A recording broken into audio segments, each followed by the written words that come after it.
Good morning बच्चों, कैसे हो सब। आशा करती हूँ आप सब घर पर ठीक हैं। कोरोना वायरस के चलते मैं आप सभी बच्चों को कहना चाहती हूँ कि कोई भी अपने घर से बाहर न जाए। अपने फेस पर मास्क अवश्य लगाएं और समय समय बाद अपने हाथों को ज़रूर धोएं। अगर आप किसी से भी मिलते हैं तो कम से कम 1 मीटर की दूरी बनाकर रखें। घर पर ही रहें, सुरक्षित रहें। आप सभी का विज्ञान की क्लास में स्वागत है।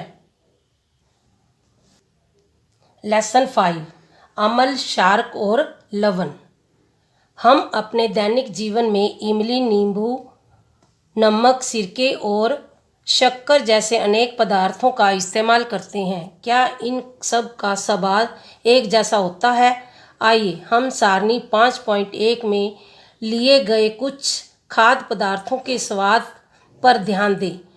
यदि आपने इनमें से किसी भी पदार्थ के स्वाद को नहीं चखा हो तो उसे चखिए और परिणामों को सारणीबद्ध कीजिए।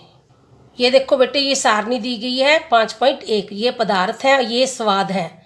जैसे कि संतरे का रस क्या होता है? खट्टा। नींबू का रस क्या होता है? खट्टा। दही क्या होती है? खट्टा। सिरका क्या होता है? खट्टा। ये बाकी के आप बताना। आप पाएंगे कि इनमें से कुछ पदार्थों का स्वाद कड़वा, कुछ का खट्टा, कुछ का नमकीन और कुछ का मीठा है। 5.1 अम्ल और शार्क। नींबू का रस, दही, सिरका और संतरे का रस का स्वाद खट्टा होता है। इन पदार्थों का स्वाद खट्टा इसलिए होता है क्योंकि इनमें एसिड अम्ल उपस्थित होते हैं। ऐसे पदार्थों की रासायनिक प्राकृतिक अम्लीय होती है। एसिड शब्द की उत्पत्ति लैटिन भाषा के एक शब्द एसियर से हुई है, जिनका मतलब है खट्टा। इन पदार्थों में मिलने वाले अम्ल प्राकृतिक अम्ल होते हैं। बेकिंग सोडा, खाने का सोडा कैसा होता है? क्या यह भी स्वाद में खट्टा होता है? यदि नहीं तो इसका स्वाद कैसा है? क्योंकि इसका जैसे ये आप जानते हैं, जैसे अम्ल के ये नाम दिए गए हैं, इसमें क्या पाया जाता है ये आप इसको पढ़िए। ये नाम दिए गए, इसको सारे को रीड करना है। स्वाद खट्टा नहीं है तो इसका अर्थ है कि इसमें कोई अम्ल नहीं है। इसका स्वाद कड़वा है। यदि आप इसके विलयन को अपनी उंगलियों के बीच में रख कर रगड़ेंगे तो आपको यह साबुन जैसा चीकना लगेगा।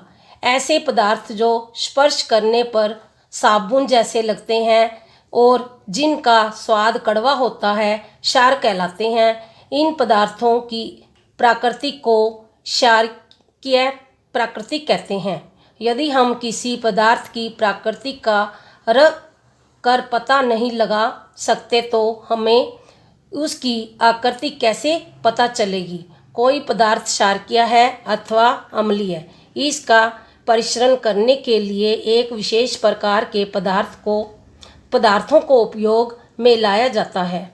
इन पदार्थों को सूचक कहते हैं। सूचकों को जब क्षारीय अथवा अम्लीय पदार्थों युक्त विलयन में डाला जाता है तो उनका रंग परिवर्तित हो जाता है। हल्दी, लिटमस, गुड़हल की पंखुड़ियाँ आदि कुछ प्राकृतिक रूप में पाए जाने वाले सूचक हैं। 5.2 हमारे आसपास के प्राकृतिक सूचक। लिटमस एक प्राकृतिक रंजक, सबसे अधिक उपयोग में लाया जाने वाला प्राकृतिक सूचक लिटमस है। इसे लाइकेन शेक नामक जीवों से निष्क्रिय किया जाता है, चित्र जैसे 5.1 में दर्शाया गया है। अम्लीय विलयन में मिलाया जाता है तो यह लाल रंग का हो जाता है और जब इसे क्षारीय विलयन में मिलाया जाता है तो यह नीले रंग का हो जाता है। यह कागज़ की पट्टियों के रूप में अथवा विलय के रूप में उपलब्ध होता है। कागज़ की पट्टियों को लिटमस पत्र कहते हैं। अधिकतर यह नीले और लाल लिटमस पत्र के रूप में उपलब्ध होता है। 5.3 उदासीनकरण। हमने पढ़ा है कि क्षारक लाल लिटमस को नीला कर देते हैं और अम्ल नीले लिटमस को लाल कर देते हैं। अब यह जानने की जब किसी क्षारक को किसी अम्ल में मिलाया जाता है तो क्या होता है। किसी परखनली के 1/4 हिस्से को तंतु हाइड्रोक्लोरिक अम्ल से भर लीजिए। इसका रंग नोट कीजिए। अब जैसे कि ये चित्र में बताया गया है और ये क्षारक है, अम्ल और सूचक है। 5.4 उदासीनकरण प्रक्रमण। अम्लीय विलयन में डापर की सहायता से सोडियम हाइड्रोक्साइड की 1 बूंद डालिए। परख नली को धीरे धीरे हिलाइए। क्या विलयन के रंग में कोई बदलाव दिखाई देता है। विलयन को लगातार हिलाते हुए बूंद बूंद करके सोडियम हाइड्रोक्साइड विलयन डालना तब तक जारी रखिए जब तक कि इसका रंग हल्का गुलाबी न हो जाए। अब इसमें तंतु हाइड्रोक्लोरिक अम्ल की 1 बूंद और डालिए। आप क्या देखते हैं कि क्या विलयन दोबारा रंगहीन हो जाता है। फिर से सोडियम हाइड्रोक्साइड की 1 बूंद मिलाइए। क्या रंग के दोबारा कोई परिवर्तन दिखाई देता है। विलयन दोबारा गुलाबी रंग का हो जाता है। यह निश्चित है कि जब विलयन क्षारकीय प्राकृतिक का होता है तब फिलालफ्थेलिन गुलाबी रंग देता है। इसके विपरीत जब विलयन अम्लीय प्राकृतिक का होता है तो यह रंगहीन रहता है। जब किसी क्षारकीय विलयन में अम्लीय विलयन मिलाया जाता है तो दोनों विलयन एक दूसरे के प्रभाव को उदासीन कर देते हैं।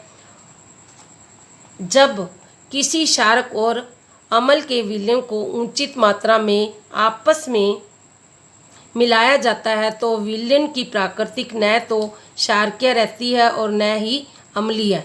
दूसरे शब्दों में क्षारक तथा अम्ल दोनों की ही प्राकृतिक लुप्त हो जाती है। इस प्रकार बना विलयन न तो क्षारकीय होता है और न ही अम्लीय होता है।